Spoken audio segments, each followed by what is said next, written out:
बहरहाल माननीय doctor SP Chidimar साहब जी मंच पर उपस्थित सारे कविगण और जो सबसे बुजुर्ग राजेंद्र सर वर्मा जी हैं, इतनी रात में भी बहुत कष्ट करके हम लोगों का साथ निभा रहे हैं, बहुत बड़ी बात है। कोशिश से क्या नहीं होता है, कोशिश से आदमी ऊंचा लक्ष्य हासिल कर लेता है। एक बहुत बड़े कवि हुए जिसका नाम आप लोग जानते होंगे, गजानन माधव मुक्तिबोध। उन्होंने मात्र एक किताब लिखा, चांद का मुख टेढ़ा है। उनकी बहुत प्रसिद्ध रचना हुई है और देश विदेशों में प्रसिद्ध हुई। चांद का मुख टेढ़ा है और उन्होंने अपनी रचना के माध्यम से उन्होंने सिद्ध कर दिया कि चांद का मुख टेढ़ा है। जबकि चांद का उपमा दिया जाता है मुख से कि चांद के जैसा मुख होना चाहिए, मतलब सुंदरता, लेकिन उन्होंने सिद्ध कर दिया कि चांद का मुख टेढ़ा है अपनी रचनाओं के माध्यम से, अपनी रचनाओं के माध्यम। उसी में उन्होंने लिखा है कि कोशिश करो, कोशिश करो, कोशिश करो जीने की जमीन में गड़कर, जमीन में गड़कर। इसलिए बाल बच्चा को पढ़ाइए, चाहे उसके लिए मजदूरी ही क्यों न करना पड़े, तभी ऊंचा लक्ष्य प्राप्त कर सकता है। वरना ये इलाका पहले से जो स्थिति थी वही बनी रहेगी। अपने नई पौध को बढ़िया से पढ़ाइए, लिखाइए, action and continuous action, action and action continuous action कीजिए, तभी होगा। इसलिए मैं अपनी एक रचना आप लोगों के सामने रख रहा हूँ, जो 1994 में प्रकाशित हुई है मेरी किताब। चल रहा हूँ मैं पंचम खंड से, ये रचना है और बहुत अच्छी रचना है, बड़ी अच्छी रचना है। कलम नहीं हम बेचेंगे, जिसका शीर्षक है कलम नहीं हम बेचेंगे। बहुत लंबी चलता है, फिर भी चाहे लाख मुसीबत झेलेंगे, ठोकर दुनिया की खा लेंगे, हटेहाली में खुलकर जी लेंगे, जगत जहर का पी लेंगे, लेकिन कलम नहीं हम बेचेंगे। चाहे लाख मुसीबत झेलेंगे, ठोकर दुनिया की खा लेंगे, हटेहाली में खुलकर जी लेंगे, जहर जगत का पी लेंगे, लेकिन कलम नहीं हम बेचेंगे, लेकिन कलम नहीं हम बेचेंगे। धरती की छाती चीर चीर कर बीजों से अंकुर जन्मा लेंगे, धरती की छाती चीर चीर कर बीजों से अंकुर जन्मा लेंगे। चिलचिलाती धूप में खटकर, चिलचिलाती धूप में खटकर मुट्ठी भर अन्न डालेंगे, मगर कलम नहीं हम बेचेंगे, मगर कलम नहीं हम बेचेंगे। चौड़ी छाती से रिक्शा खूब चला लेंगे, चौड़ी छाती से रिक्शा खूब चला लेंगे, मूसलाधार बारिश में भी मजदूरी करके अपनी जेहन की दुनिया खूब जुड़ा लेंगे। हाथ चलाकर रेगिस्तानों में, हाथ चलाकर रेगिस्तानों में दरिया नया बहा लेंगे, मगर कलम नहीं हम बेचेंगे, मगर कलम नहीं हम बेचेंगे। चौड़ी छाती से रिक्शा खूब चला लेंगे, मूसलाधार बारिश में मजदूरी करके अपनी जेहन की दुनिया खूब जुड़ा लेंगे। हाथ चलाकर रेगिस्तानों में भी दरिया नया बहा लेंगे, पर कलम नहीं हम बेचेंगे, पर कलम नहीं हम बेचेंगे। कलम हमारी अस्मत है, कलम हमारी इज्जत है, कलम हमारी किस्मत है, कलम हमारी शराफत है, कलम हमारी व्यापक है, कलम हमारी शासक है। कुछ भी हो जाए मगर कलम नहीं हम बेचेंगे, कुछ भी हो जाए मगर हम कलम नहीं हम बेचेंगे। बिक जाए अगर दौलत, बिक जाए अगर दौलत भी तो, बिक जाए अगर शोहरत भी तो, लुट जाए अगर फितरत भी तो फिर भी न कलम हम बेचेंगे, फिर भी न कलम हम बेचेंगे। कलम हमारी प्रगति चरण है, कलम हमारी प्रगति चरण है, कलम हमारा इनकलाबीकरण है, कलम हमारा इनकलाबीकरण है, कलम हमारा बौद्धिक शरण है, कलम हमारा बौद्धिक शरण है, कलम हमारा साहित्यिक धर्म है, कलम हमारा साहित्यिक धर्म है। फिर क्यों कलम हम बेचेंगे, फिर क्यों कलम हम बेचेंगे। कलम बिना हो जाता जग सुना, कलम बिना हो जाता जग सुना, कलम बिना हो जाता विवेक सुना, कलम बिना हो जाता विवेक सुना, कलम बिना हो जाता दर्द दुना, कलम बिना हो जाता दर्द दुना, कलम बिना हो जाता शब्द सुना, कलम बिना हो जाता शब्द सुना। वह जिंदा देश नहीं, वह जिंदा देश नहीं जहाँ कलम नहीं, वह जिंदा देश नहीं जहाँ कलम नहीं, वह मुर्दा देश जहाँ कलम का अमल नहीं, जहाँ कलम का अमल नहीं। सब चित्र को गढ़ने वाला एक कलम, शब्द चित्र को गढ़ने वाला एक कलम, शब्द चित्र को गढ़ने वाला एक कलम, रस विरस को गुनने वाला एक कलम, रस विरस को गुनने वाला एक कलम। राष्ट्र की बौद्धिक संपदाओं में सबसे बड़ी कलम, राष्ट्र की बौद्धिक संपदाओं में सबसे बड़ी कलम। इसीलिए तो कलम नहीं हम बेचेंगे, इसीलिए तो कलम नहीं हम बेचेंगे, इसीलिए कभी भी कलम नहीं हम बेचेंगे, इसीलिए कभी भी हम कलम नहीं बेचेंगे। क्योंकि कलम परिवर्तन का औजार, कलम परिवर्तन का औजार, कलम इनकलाब की तकदीर, कलम इनकलाब की तकदीर, कलम सबसे बड़ा हथियार, कलम सबसे बड़ा हथियार। वो की कलम नहीं हम बेचेंगे, वो की कलम नहीं हम बेचेंगे। कलम हमारी परंपरा है, कलम हमारी संस्कृति है, कलम हमारी परंपरा है, कलम हमारी संस्कृति है, कलम हमारी संपूर्णता है, कलम हमारी संपूर्णता है, कलम हमारी जनगाथा है, कलम हमारी जनगाथा है। भारत माता के आंचल में शब्द नुपुर है कलम, भारत माता के आंचल में शब्द नुपुर है कलम। हम वतनों से के रुधिरों का गवाह है कलम, हम वतनों के रुधिरों का गवाह है कलम। कुर्बानियों में इतिहास, इतिहास में कुर्बानियां है कलम, कुर्बानियों में इतिहास, इतिहास में कुर्बानियां। इसी बाबत कलम नहीं हम बेचेंगे, इसी बाबत कलम नहीं हम बेचेंगे। अपने खून पसीना से इसे हम सींचेंगे, अपने खून पसीना से इसे हम सींचेंगे।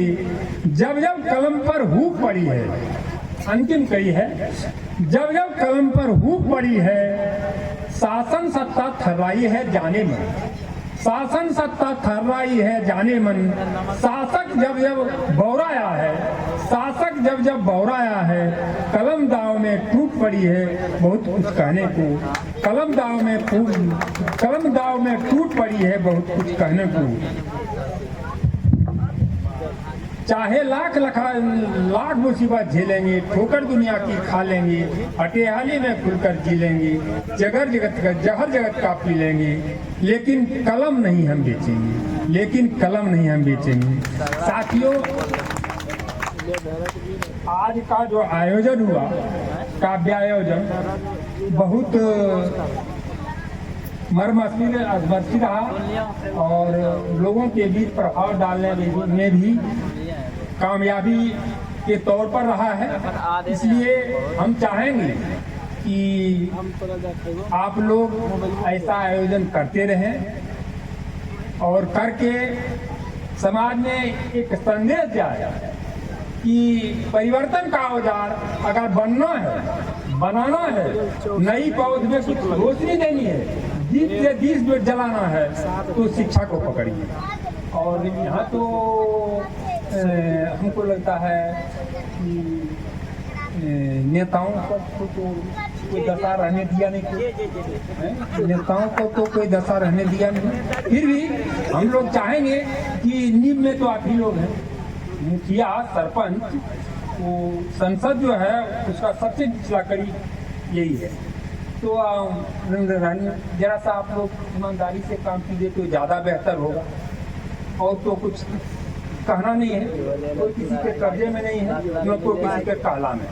फिर भी काव्य आयोजन करके हिंदी साहित्य संगम मंच बना है।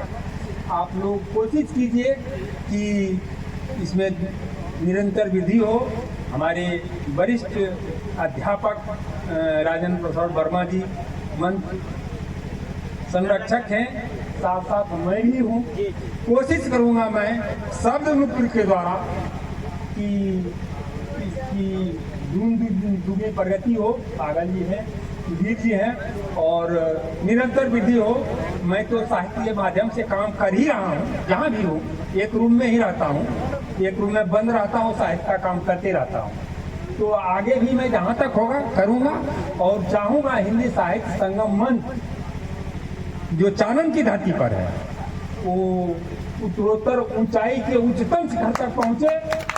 ये मेरी कोशिश रहेगी और आप लोगों का आशीर्वाद रहे, ज़्यादा बेहतर रहेगा। क्योंकि चानन का की धरती है, बहुत पिछड़ा इलाका था। अब तो खैर जगह डिग्री देते हुए सरपट दौड़ने भी लगा है।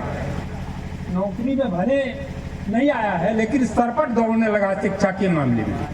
और भगवान करे और हमको लगता है तो जैसे राजनीतिक जो है उनकी दृष्टि अगर बढ़िया सार्थक दृष्टि पड़े तो हो सकता है आनंद न हो जाए। आनंद मतलब आँख भी होता है, लेकिन ये तो मेरी बस की बात है नहीं, मेरा कोई सुनेगा भी नहीं। चानन हो जाए तो और बेहतर होगा, जो कि हमारा पौधा और हमारी नई उम्र की नई फसल को ज़्यादा रोशनी मिले, ऐसी रोशनी मिले जो हाईलाइटेड हो तो बेहतर होगा। और हम चाहेंगे मुखिया जी से, सरपंच जी से, विधायक जी से, जिसको शिक्षा से कोई मतलब नहीं है उसके लिए तो गाना नहीं, लेकिन सब लोग जो भी हैं जो इससे जुड़े हुए हैं कोशिश करें कि ये दुनी रात चौगनी प्रगति करें। सबसे निचली कड़ी में आप ही लोग हैं और आप लोग ईमानदार होंगे तो आपका पौध ईमानदार होगा ही। आपकी संस्कृति बनेगी ईमानदारी से, सभ्यता बनेगी ईमानदारी से, सब कुछ बनेगा। और सच से बड़ा ईश्वर इस दुनिया में कोई नहीं है। सच से बड़ा कोई ईश्वर दुनिया में नहीं है। और गांधी जी इसी के भक्त थे कि गांधी का कहना था सत्य ही ईश्वर। और इसी ईश्वरत्व को प्राप्त करने के लिए लोग मंदिर मस्जिद, ये तो हम लोगों के संतुष्टि के लिए है, लोग जाते हैं। लेकिन चरित्र निर्माण ये बहुत बड़ी बात है और यहाँ के गुरुओं का सबसे बड़ा कार्य रहा है। चाहे वो शिक्षक हैं, शिक्षक तो सबसे निचला पायदान पर है, जो कि शिशु को चरित्र निर्माण की शिक्षा देते हैं, राष्ट्र निर्माण की शिक्षा देते हैं, उन्हीं से मिलता है। उनको हर काम में लगा देता है। लेकिन राष्ट्र निर्माण और चरित्र निर्माण अगर कोई करता है बढ़िया से तो गुरु का गुरुत्व बहुत वजनी होता है। लोग समझे तब तो। यहाँ तो लाठी डंडा लेकर के स्कूल में गुरु की सेवा हम लोग कर देते हैं और तो जब हम लोग सेवा कर देते हैं तो हमारा बाल बच्चा कैसा होगा?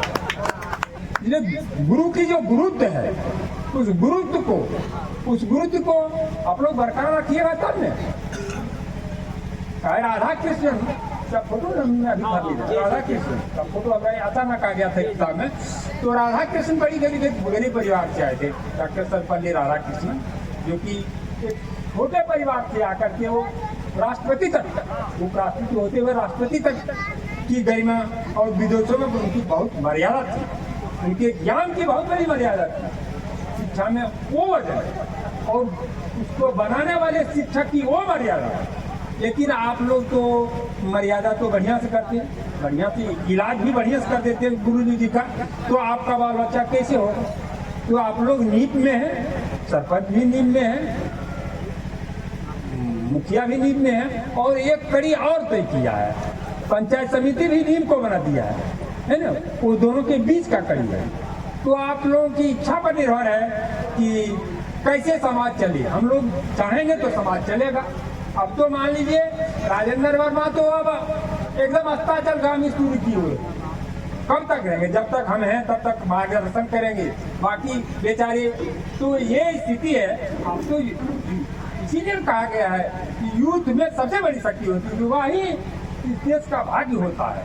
Youth is the pivot of the plot, youth was the pivot of the plot, youth will be the pivot of the plot. मतलब तीनों युग में, भूत वर्तमान और भविष्य, तीनों में यूथ की ही महत्ता है। यूथ को ही रहना है, यूथ को ही भारत को बनाना है। भारत को मर्यादा पूर्ण बनाना है तो यूथ को आगे आने होगा।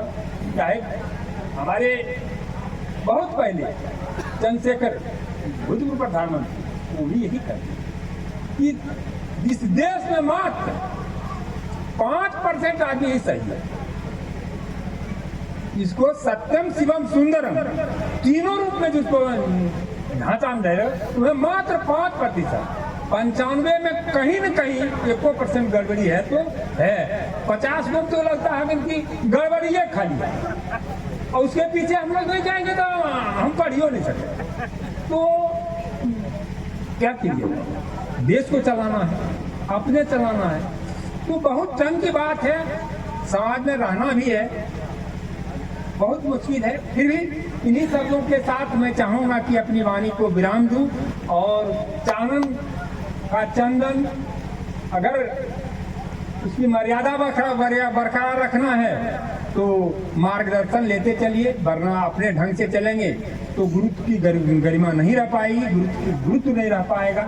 इन्हीं शब्दों के साथ मैं चाहूँगा कि पुनः जो ये लोग हैं कोशिश करेंगे, कभी होगा तो हम लोग आते रहेंगे। धन्यवाद।